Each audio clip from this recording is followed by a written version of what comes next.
First of all, welcome everyone. Thank you for your time today. We're going to be talking a little bit of Snowflake and data science today. Before we get started, just a matter of logistics here. We're going to have a Q&A at the end, but if you want to tee up some questions ahead of time, please use the Q&A functionality in Zoom. It'll be at the bottom of your bar there. It just says Q&A, and you can put your questions in there, and then we'll go through those at the end. But anyways, yeah, let's go ahead and get started. So destination data science, let's talk about finding signals in your data with Snowflake. Before we get going here, just a quick introduction. So my name is Dustin Weaver. I'm one of our Snowflake leads here at Atrium. I've got about 15 years of experience in database warehousing, integrations, analytics, anything data related. And then I specialize in our integration and data architectures. Presenting with me would be Paul Harmon. He's a PhD candidate here a PhD candidate in statistics at Montana State University, and he's our lead data scientist, experienced in productionized predictive models. So we're going to talk a little bit about that later on here. So just a real quick premiere of what we're something I want you to kind of keep in mind, and what I want you to think about as we go through this is enterprise systems are evolving. So when we thought about like in the 80s and the 90s and such, we had systems of record, where we actually produce our data and where's our users kind of work inside of those systems. Then in the 2000s, we kind of shifted a little bit and we said, hey, we've got all this data, it's kind of siloed. Let's talk about where our users or where our customers use that data. So we talked about systems of engagements there in the 2000s. But now we've kind of evolved even further from that as well, right? And now we want to get into systems of intelligence, which is kind of turning up the automation, having the systems make their own recommendations, notifications of outliers in data, things like that. And then, potentially where areas where we might have to have manual intervention as well. And then, of course, we got analytics kind of to back up all of that and monitor everything as well. And so systems of intelligence is what I want you to take away from this and what I want you to kind of keep in your mind as we talk about the various systems here. So before we get into that, that's a good lead into who we are. So we're Atrium. We kind of live, our focus is kind of on this Venn diagram on the left here. We kind of live in the middle of the industry strategy, the intelligent platforms, the data science. So we don't want to focus too much on one of those. We kind of want to find a way to marry all three of those areas together. And that's where Atrium kind of keeps our focus. Our customer list here is in the middle. So obviously some large customers here like 3M, US Foods, IDEX as well. I think some of those folks might be on the call with us too. And then, what do we do, right? So, we talk about strategy. We have intelligent experience workshops where we can kind of figure out the lay of land for you. We talk about obviously machine learning, not just the development of that, but also how to operationalize that as well and put that into production. And then, of course, we have the overall implementation of those systems of intelligence too. So let's talk a little bit about what analytics and AI means. So there's a Gartner study in 2019 that said in 2021, this year, AI will create $2.9 trillion of business value and 6.2 billion hours of work productivity. Whether or not those numbers mean much to you or your business, the point here is that AI is producing potential revenue streams and actual business dollar value. And then also it's making workers more productive in what they do. So anytime we can get into automation, and automate certain processes and get certain things going, we can increase that worker productivity, which obviously saves your company money. However, there's some challenges with this, right? Like you can't just implement automation, right? And so some of these companies are finding like, hey, 70% of us, we're not data driven. We don't even have a data strategy. That's a huge red flag when we go into a company about that, so because obviously to do any sort of automation, things like that, we have to have good data. We have to have a strategy for it. 50% of them, they're not even competing on analytics and data. They're just looking at their product or what, or kind of looking in the siloed information. And so for us, it's like, hey, let's bring that back. Let's talk about what that analytics and data looks like and how that will make you competitively better. And then, 92% point to people and process versus tech. If you're just looking at technology or you're just looking at the people and process, you're only looking at one side of the equation here. You really need to take a holistic view of this. And that's really what Atrium does very well.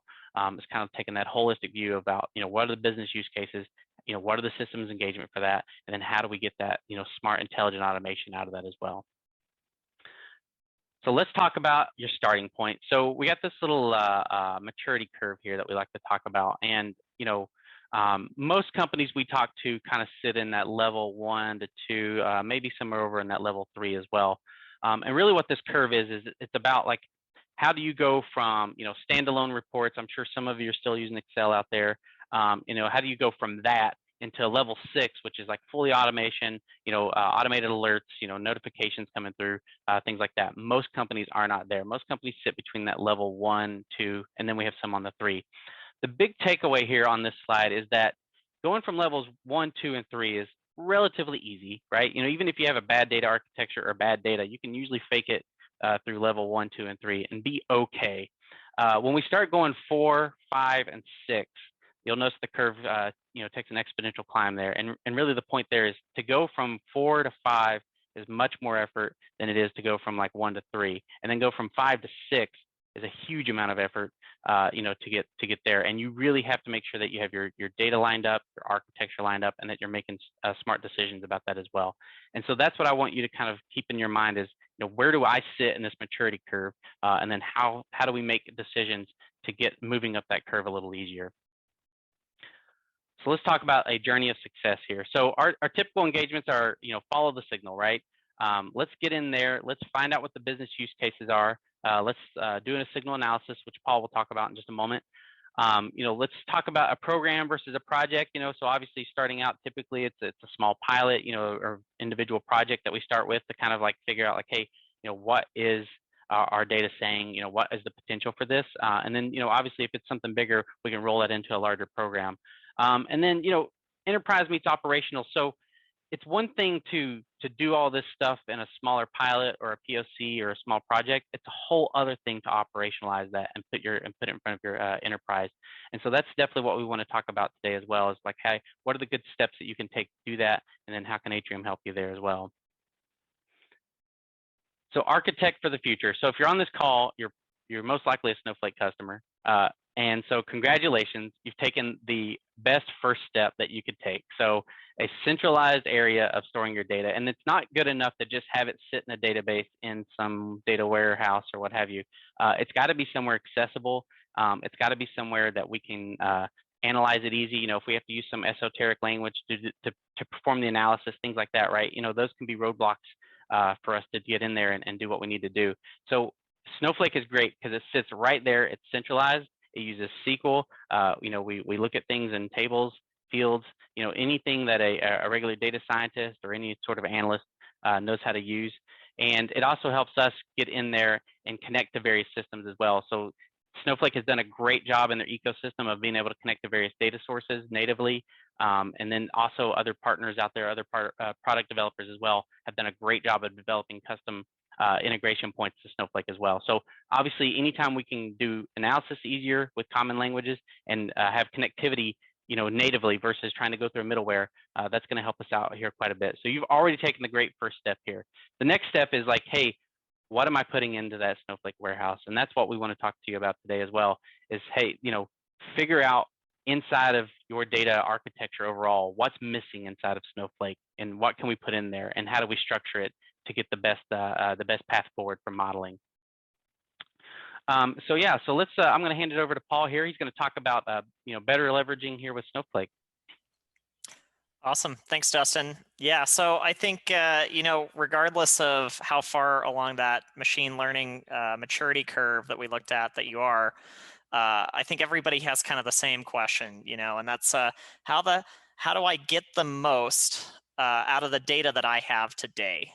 Ultimately, that is really a key thing. And one of the things that you want to be able to do is centralize the data that you have. It may be in disparate sources. It may be in external systems. But if you want to leverage it in a machine learning model, the best way to be able to get to use it is to have it in a central repository where it can all be basically piped into that predictive model, whatever type of problem you're trying to solve. So one of the things that Snowflake is able to give you is the ability to enrich AI or machine learning initiatives that you may already have going on. And if you're starting off fresh, you're just dipping your toe into the AI pool, it's going to make life a lot easier for you because you have essentially enhanced data pipelines and a place to basically take all of those intake variables or data elements that you might start with, flow them into a model, and then store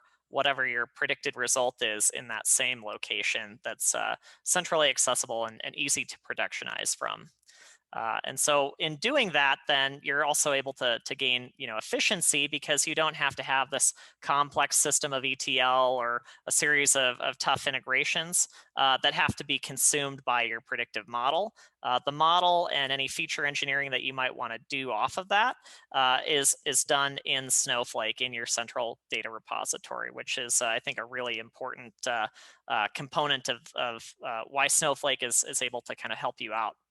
And finally, to Dustin's to his point earlier, when we think about things like data governance, data storage, consistency, one of the things I think about a lot as a data scientist is data quality.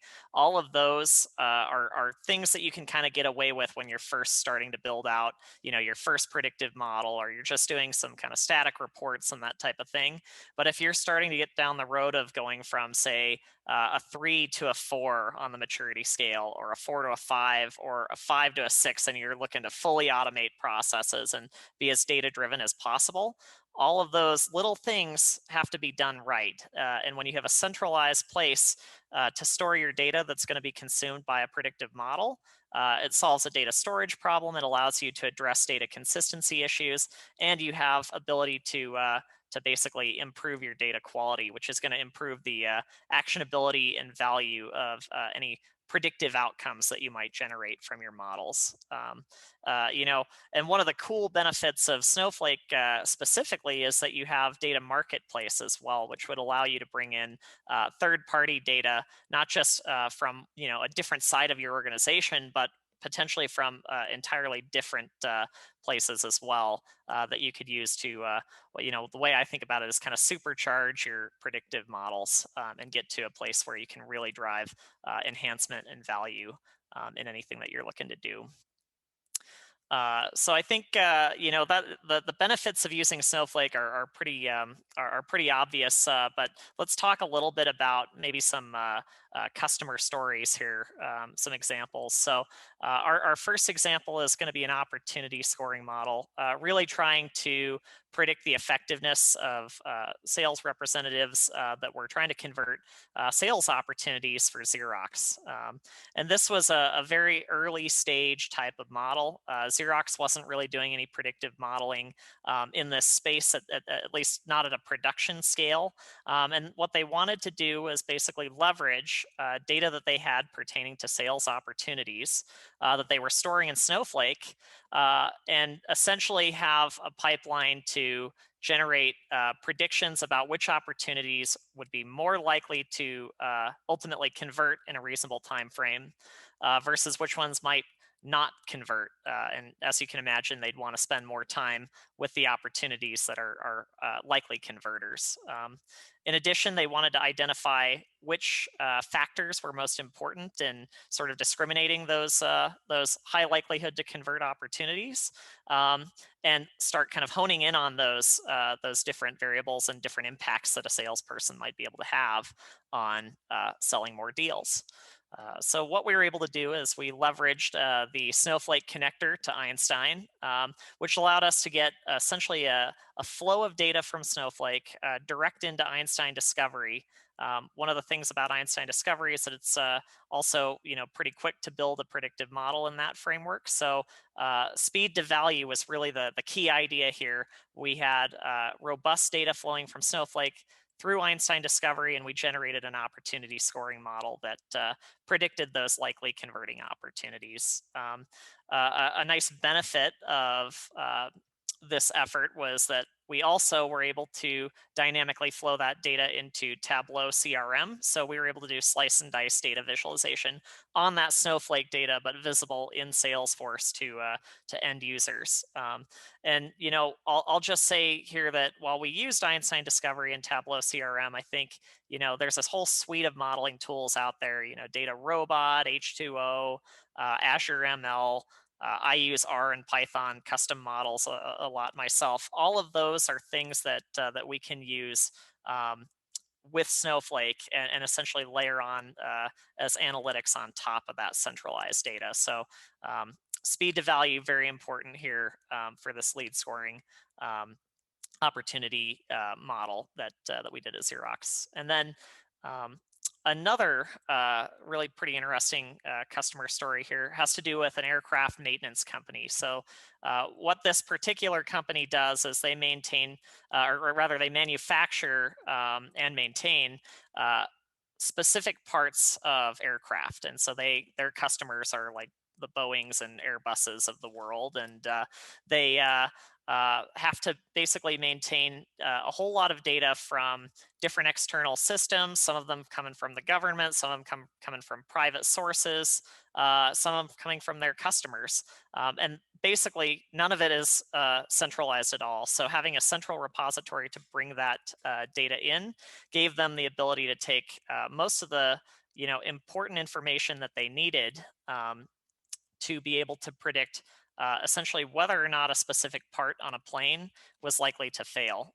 So pretty important use case, something I definitely think about a lot when I'm when I'm flying now.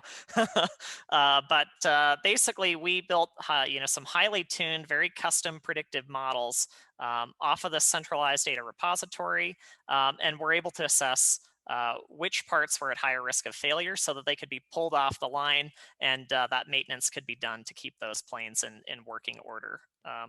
Really interesting use case, but I think where Snowflake drives a lot of value here is that it not only provides kind of a centralized data hub to be able to build that predictive model on, but it also allows for a place for the results of those models to be kind of written back. So if you have a particular plane that has a high probability of part failure, that's something that the plane manufacturer would want to be able to know. And so for this particular company, they wanted to be able to take these sort of scalable insights that they were getting about parts and failure rates, and essentially provide those as a subscription service to their customers. And so they were able to not only do predictive modeling, but they were also able to monetize their data and provide that via Snowflake to their customers as a subscription service. So really a nice way to take advantage both of kind of inputs and outputs from a data science perspective.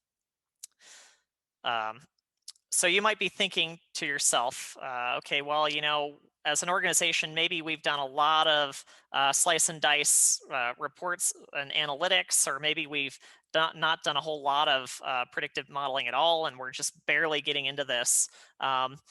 You might have some questions about, are you ready for predictive modeling? Are you ready for AI? Is your data high quality enough? We run into this a lot. A lot of our customers are, want to get into data science, but they're not necessarily sure that they have everything that they need to do it. And so one of the key services that we offer at Atrium is this data signal analysis, and it's intended to be a relatively short turnaround. It's not necessarily a production model. We're not necessarily going to tee you up in 8 weeks with something that's going to answer all of your questions, but what we're going to do is provide you with a very specific set of insights around a particular question, a pretty in-depth exploratory data analysis that will go into not just the trends and correlations in your data that you'd want to take advantage of, but we'll also highlight those gaps in your data that are going to hold you back from getting the most value that you possibly could out of a predictive model. And so what we call the model that we build out of these analyses, basically a V0 statistical model, because it's largely not intended to be productionized. It's intended to help you understand where your data is maybe falling a little bit short of that production scale quality that you'd want, so that you can go fix those and improve those problems, so that you're ready to go once you actually have the data in a place where you're wanting to put that into production. And that's what our signal readout and roadmap will provide you, is basically the key steps that you would want to take to get that model into production as kind of a subsequent step. So signal analysis, really nice way to start out the journey into predictive modeling. And as an example here, this is the type of output that you would expect. So here we see, an example of highlighting some potential shortcomings in some data, identifying key trends and correlations between inputs and outputs, as well as building out an actual predictive model that will essentially give you the platform to build that productionized predictive model. And then finally, next steps and a roadmap that really clearly lays out the path that you'd want to take, as well as potentially additional use cases that you might be able to tackle. And if you're using Snowflake, the really nice thing is that you can build an analysis off of Snowflake data and get to value really quickly with an engagement like this. So really 6 to 8 weeks away from going from maybe not having done anything in predictive analytics, AI, machine learning, to having a really clear and concise roadmap to a much bigger plan of productionized modeling. So definitely something to think about. And I think at this point, we'd love to take any questions that anybody here has for us. Yes, thank you, Paul. Thank you, everyone. Definitely, if you have any questions, feel free to type them into the either the chat or the Q&A there, and we'll leave this open for another about 7 minutes, and then any questions you have for us.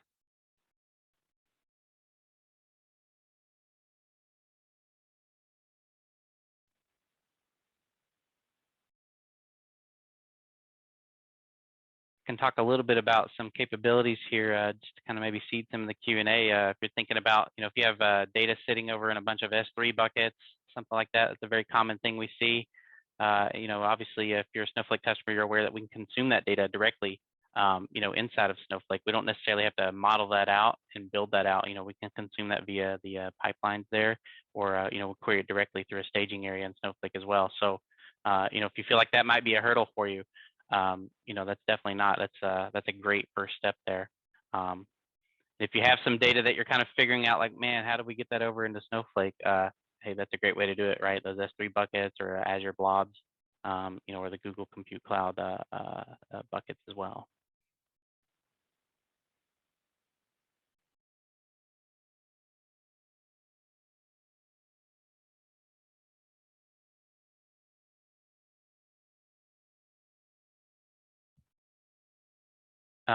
And also think about if, when we went back to that data maturity curve there, we always ask clients, where do you think you fit on this curve? And then, obviously, where do you want to go, right? Not everybody wants to go level 6 necessarily, right? But, think about the steps you might have to take to get there. I mean, obviously, you've got Snowflake in place. Like I said, that's a great first step. And so, like, what else might you have to do? What data sources do we need to onboard? What type of data cleanliness do we need to perform? Things like that as well. Yeah, I think that's a really good point, Dustin. One of the things that we run into a lot with predictive models is typically, many of the variables that we're putting in are engineered in some live flow, and being able to do that directly off of Snowflake and essentially build it in as an additional layer on top of that central hub allows you to get around a really complex system of integrations. If you have to go and reach out to 3 different external systems to calculate something for a live score, it adds latency, it adds complexity, it's hard to maintain. Definitely easier if you have it all in one place. And Paul, if I'm thinking about a use case here, like what are some of the ways, what are some of the elements I might need to think about if I want to engage Atrium on a data signal analysis? What are some of the use cases I might come up with, or how am I to do that? Yeah, I think that's a great question. I think when I look at our sort of bread and butter use cases, opportunity and lead scoring are things that that we do a lot. We spend a lot of time thinking about customer churn. And interestingly enough, the predictive modeling framework that we would use for any of those 3 use cases tends to be pretty similar from a statistical perspective. So the nice thing is that if you have that data in Snowflake or in some central hub, we can get to it and we can build models and start to really get down that road. The other place I think that's really interesting to think about is around sales forecasting. One of the things that I've found with a lot of organizations' sales forecasting processes is that the data is all over the place, right? And so pulling that data into one place, building a model off of it, and surfacing those predicted forecasts in that same location allows you to, not just have a nice forecasting model, but potentially layer in some good analytics and ways to um, provide meaningful forecasts to sales teams as well as their managers. Definitely. We got a question here from John Martin. So if a company does not already have Snowflake set up, how long does it typically take to do this and be ready for a V0 model engagement? I'll answer the Snowflake side there. If you want to start with just a single use case, a single data source, that could be as little as 4 to 6 weeks just to, turn Snowflake on and get a data source in there. Obviously, depends on how big that data source is, what type of modeling we want to do in there and everything like that as well. But a short time span would be like 4 to 6 weeks. If you had one ready to go, especially if it's cloud based. If it's on-prem based, obviously there's a little bit more complication there. But generally, you can say 4 to 6 weeks to get Snowflake stood up. For the modeling side, Paul, I'll let you answer that. Assume we got Snowflake stood up and some data in there. Yeah, I think it's in that same time frame after you set up Snowflake. So if you already have Snowflake and you have data that can be easily accessed, a signal analysis is relatively quick in that closer to that 4 to 6 week range than to the 8 week side of that range. If you were going to do soup to nuts, right? Set up Snowflake, do a signal analysis, all of that, we would typically probably try to do that in about an 8 to 10 week stretch between both sides of the coin. Yeah, and there's a lot of parallelism there as well, right? It's not like we have to completely wait for Snowflake to be stood up before we start the signal analysis. That's right. So there's definitely some parallel work streams there as well. Thank you, John. Any other questions?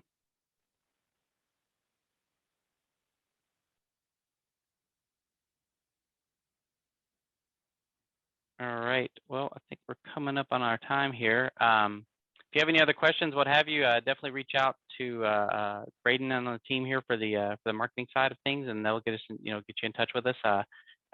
Sure, check out atrium.ai. That's our site. I've got some blog posts over there. Paul's got some as well. Kind of talk a little bit more in depth, and hopefully we'll speak to some of you guys soon.